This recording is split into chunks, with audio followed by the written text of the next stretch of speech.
নমস্কার।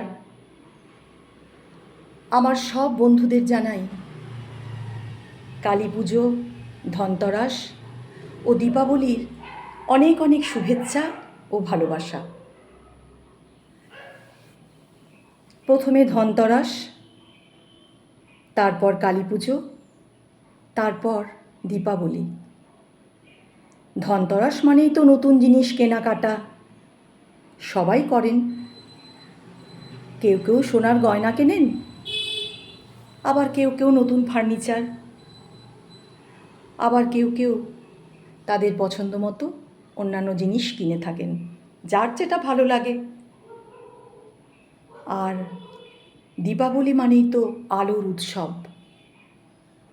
আলো দিয়ে সবার বাড়ি সাজান, আলোকসজ্জায় ভরিয়ে তুলুন বাড়ি, নিজের মনটাও আলোকময় করে তুলুন। তাহলে দেখবেন অনেক ভালো থাকতে পারবেন। আলোর উৎসবে সবাই মেতে উঠুন,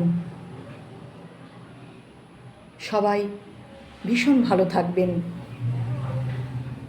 তাই তো বিশ্বকবি রবীন্দ্রনাথ ঠাকুর লিখেছিলেন, আলোকের এই ঝর্ণা ধারায় ধুইয়ে দাও মনের কোণের সব দীনতা, মলিনতা ধুইয়ে দাও। কি সুন্দর লাইন কয়েকটা, মন ভরে যায়।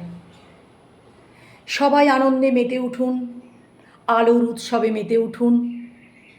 ভালো থাকুন, সুস্থ থাকুন, আনন্দ উপভোগ করুন, এই কামনাই করি।